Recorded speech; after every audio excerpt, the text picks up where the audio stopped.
हम cash flow statement को एक बार सॉल्व करते हैं अकाउंटिंग स्टैंडर्ड 3 के हिसाब से। तो जरा देखें, सबसे पहले हमें क्या लिखना होता है यहाँ पर, cash flow from operating activity. ठीक है जी, ये लिखना होता है। ठीक है जी। अब इसके अंदर हम लिखते हैं सबसे पहले net profit before tax and extraordinary items. Ujjwal, आप कैश फ्लो स्टेटमेंट के साथ यहाँ पे फॉर द ईयर एंडेड लिखते हैं या नहीं लिखते हैं? कभी देखा है? ध्यान नहीं दिया ना? अभी ध्यान देना, बुक के सॉल्यूशन में देखना क्या लिखा होता है। आप इन चीजों पे भी वर्क करें। अमाउंट के साथ रुपीस का साइन डालें, ठीक है? बाकी तो आपको आता है। तो प्रेजेंटेशन का मतलब होता है इन छोटी छोटी बारीकियों को देखो आप, ठीक है? ये जो बुक है इसके अंदर देखो क्या लिखा हुआ है। अच्छा, अब मैं आपको बोलूंगा कि अगर एग्जाम में आए तो आप इसको पहले वर्किंग नोट में कैलकुलेट कर लेना, वो ज्यादा अच्छा होता है। ठीक है ना? फॉर द रिकॉर्डिंग नहीं हो रहा इसका? पहले हो रहा है रिकॉर्डिंग? आप करो, मुझको पकड़ा दो बेटा। तो ये जो है इसका जो कहानी है, जिसके लिए मैंने आपको ये स्टेप बताए थे, net profit, proposed dividend, interim dividend, amount transfer to general reserve and provision for tax. Technical. तो ये क्या था हमारा नेट प्रॉफिट, ये क्या था proposed dividend, interim dividend, amount transfer to general reserve और प्रोविजन फॉर टैक्सेशन। आपके हाथ से स्टार्ट किया था। तो इसको हम वर्किंग नोट में कहीं करें तो ज्यादा अच्छा है। बताओ मैं वर्किंग नोट कहां कर सकता हूं? मैं थोड़ा यहीं पर लिख देता हूं, ठीक है? और इतने में मेरा काम बन जाएगा। यहाँ पर मेरा वर्किंग नोट, तो मैं यहाँ लिख रहा हूँ calculation of net profit before year tax and extra ordinary. ठीक है बेटा? ज्योति, अभी डाउट्स हैं आपके? है ना? तो इसमें सबसे पहले क्या देते थे हम? नेट प्रॉफिट मींस वही सरप्लस जिसका डिफरेंस था। कितना डिफरेंस था जी? आपने बताया था 1,80,000। एड प्रपोज्ड डिविडेंड, बताओ कौन सा वाला था ये? मेड वाला कि पेड वाला? मेड वाला। कितना था आपने निकाला था? डिविडेंड वाला था, ज्यादा था, 85 था। देख के बोलो बेटा, 85। और एक और था प्रोविजन फॉर टैक्सेशन भी था, 46। देखो दिख रहा है आपको 46? Yes sir. और एक इंटरिम डिविडेंड भी था, 20,000। इंटरिम डिविडेंड कितना है जी? 20,000। और क्या था जी? और जनरल कितना था जी? 50। तो जरा मिलाते हैं सबको, कितना बनता है? देखो किया कितने आपने से? इसको जोड़िए बेटा, कितना आ रहा है? 180, 260, 3,70,000, 3,81,000। कैलकुलेशन चेक कीजिए प्लीज। और मैंने यहाँ लिखा 3,81,000 इनर वर्क। फिर मैं ऐड कर रहा हूँ non cash and non operating expenses. बेटे हम इनडायरेक्ट मेथड चला रहे हैं, और इनडायरेक्ट मेथड में हम उल्टा करते हैं, सब कुछ रिवर्स चलाते हैं। इसमें था एक डेप्रिसिएशन था, कितना था? 80,000। क्वेश्चन जानते रहना आपको। लॉस ऑन सेल्स था, पिंटू देखो लॉस हुआ था मोबाइल पे 50। गुडविल कम हो रही थी, गुडविल राइट ऑफ। अगर गुडविल बढ़ रही होती है तो उसको इन्वेस्टिंग में ले जाते हैं, परचेज ऑफ गुडविल। कितना कम हो रही थी गुडविल? 30,000। ठीक है जी। और था एक point interest on debentures. Sir इसके बारे में कुछ नहीं बोला था, तब भी आपको करना पड़ेगा। ये 10% निकालना है ओपनिंग बैलेंस, कुछ ना बोला ओपनिंग बैलेंस। 10% इंटरेस्ट निकालना है किस पर? Opening balance. अगर डेट दी होती तो हम डेट के अकॉर्डिंग चलेंगे। ठीक है सर, तो इंटरेस्ट बना 40,000। फिर एक और चीज थी premium on redemption. Premium on redemption है ना, एक्स्ट्रा अमाउंट 10,000 रुपये निकाला था आपने, लाख पर 10%। बस और नहीं सर, हो गया। फिर यहाँ तक जोड़ेंगे तो आएगा आपका operating profit. Operating profit before changes in working capital. फिर आप ऐड करते हैं इसमें decrease in current assets and increase in current liability. पहले इसमें देखो कुछ है हमारे पास,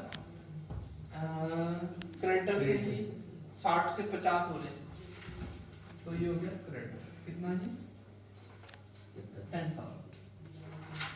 और इधर है स्टॉक है 2 लाख से नहीं 1 लाख से 80,000 स्टॉक।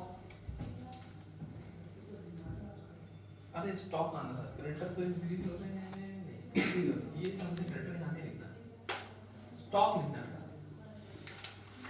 स्टॉक कितना है 20 ना, 20 से डिक्रीज हुआ स्टॉक, साल उल्टे थे ना, और less increase in current assets and decrease in current liability। तो current liability decrease होती है, तो क्रेडिटर देखो 60 से 50 यहाँ आएगा, ये क्रेडिटर। ठीक है सर, फिर आएगा हमारा cash generated from operating activity before payment of tax, before tax payment। फिर लेस करेंगे नेट टैक्स पेड। वो अमाउंट कितना था टैक्स पेड का आपका 36,000। तो आगे हमारा पहला मेन जो तगड़ा वाला प्रॉब्लम था, cash flow from operating activity. Exam में कभी कभी सिर्फ एक्टिव ये ऑपरेटिंग एक्टिविटीज पूछते हैं, ये आप निकालो यहाँ पर लिखो, शाबाश। और फिर हम आगे चलेंगे। ये बहुत आसान है, बी और C. Cash flow from investing activities. Please इसका टोटलिंग करें। इसमें आएगा सेल ऑफ मशीन, आपने मशीन बेची थी 25,000 रुपीज, है ना बेटे, मैंने लॉट लिख दिया था। और आपने परचेज की थी मशीन, परचेज मशीन कितना निकाला था बैलेंस शीट में 4,20,000, तो याद में रखना होता है 4,20,000। और बिल्डिंग भी परचेज करी आपने, बिल्डिंग परचेज करी है 1 लाख रुपए, बिल्डिंग परचेज। और इन्वेस्टमेंट देखो कम हो रही है, तो सेल ऑफ 1 लाख, ये माइनस, तो ये तो कैंसिल हो गया, 420 में से 25 घटा दो तो 3,95,000 net cash used in investing. देखो कितनी जल्दी हो गया 395, बेटे ये ब्रैकेट में डालना माइनस है। ठीक है बच्चे, फिर हमारा है फाइनेंसिंग एक्टिविटी, इसको भी बता देते हैं। ये सी हो गया cash flow from financing activity पूरा करा दिया मैंने आपको। फाइनेंसिंग एक्टिविटी में क्या आता था? Issue of shares. Issue of shares में कितना है जी? 6 से 10 लाख रुपया, यानी कि 4 लाख। सारा क्लियर है ना?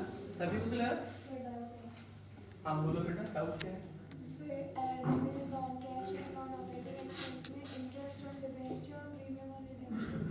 हाँ, क्योंकि दोनों फाइनेंस के आइटम है ना। नॉन ऑपरेटिंग का मतलब है जो ऑपरेटिंग नहीं है, चाहे वो इन्वेस्टिंग हो चाहे वो फाइनेंसिंग हो, ठीक है। नॉन सिंधी मतलब जो सिंधी नहीं है, और पंजाबी भी हो सकते हैं, बंगाली भी हो सकते हैं, गुजराती भी हो सकते हैं, हिंदुस्तान में बहुत सारा है ना वैसे, है ना। और क्या था? Issue redemption of preference shares. Preference share कितना था ये सर? 1 लाख रुपए वापस। फिर रिडम्पशन ऑफ डिबेंचर भी था, बताओ कितना था? वो भी 1 लाख, ठीक है, गुड। और फिर इंटरेस्ट पे जो भी पूछ रहे थे, इंटरेस्ट ऑन डिबेंचर्स 40,000, और प्रीमियम भी दिया था आपने, प्रीमियम ऑन रिडक्शन कितना था जी? 10,000, है ना बेटे? हाँ सर, हाँ आप लिखते चलो, बस बोलो मत, लिखते चलो। फिर सिक्योरिटी प्रीमियम भी था जो आप पूछ रहे थे, ये सिक्योरिटी प्रीमियम कितना है जी? 10,000, ठीक है जी। और फिर था डिविडेंड पेड। डिविडेंड पेड किया था आपने 45,000, ये माइनस। और एक था interim dividend paid. Interim dividend paid कितना था जी? सर 20,000 आपके लिए, ठीक है। चलो जी, तुम मिटते चलो, आंसर आता जा रहा है, क्वेश्चन जाता जा रहा है, पर वो जो माफ है बेटे, net cash from financing activities, आपने ध्यान दिया हो ये जो कैश है और ये मार्केटेबल सिक्योरिटी, ये कैश इक्विवेलेंट कहलाता है। मींस हमारा ओपनिंग कैश का बैलेंस है वो कितना है, जरा चेक करते हैं। ये हो गया 460, 580, 5,80,000 रुपये स्टार्टिंग में था। तो ये तो मैं A plus B plus C से निकालूंगा, ऐड कर दूंगा जी opening balance of cash and cash equivalent, जो कि क्या क्या कहलाएगा जी? Cash plus bank plus marketable securities. पहले इसमें से बैंक ओवरड्राफ्ट माइनस किया करते थे 2 साल पहले, लेकिन अब बैंक ओवरड्राफ्ट फाइनेंसिंग हो गया। बैंक ओवरड्राफ्ट का क्या ट्रीटमेंट है? जो आपका डिवेंचर का ट्रीटमेंट है, सेम जैसे आप डिवेंचर्स को ट्रीट करते हो वैसे फाइनेंसिंग में, ठीक है जी। इंक्रीज होगा ऐड कर देंगे, डिक्रीज होगा तो माइनस, सेम डिवेंचर्स के जैसे, ठीक है सर। शॉर्ट टर्म बोरिंग को शॉर्ट टर्म बोरिंग का बैंक ओवरड्राफ्ट एक जैसे ट्रीट कर दिया, ठीक है बेटा। तो अब तुमको थोड़ी हेल्प कर दे बेटा टोटलिंग में मेरे। तो ये बन रहा है आपका ओपनिंग बैलेंस में 120 प्लस 2 लाख प्लस 2,60,000, यानी कि हो गया 5,80,000। आप उन तीनों का टोटल करके बताएं कितना आ रहा है? 580। तो फिर आ जाएगा closing balance of cash and cash equivalent. देखो बेटे, हमारे को आंसर गिवन होता है, इसको इसमें जोड़ोगे 6 40 7 40 7 8,10,000, 8,10,000। अब आपने देखना है कि इसमें इतना अमाउंट जोड़ के 8-10 आ रहा है या नहीं आ रहा है। जोड़िए जरा, इसका कितना आया था आपका? कितना? 1,49,000। और किसी ने निकाला? निकाली बेटे, देखो कितना आता है। Thank you.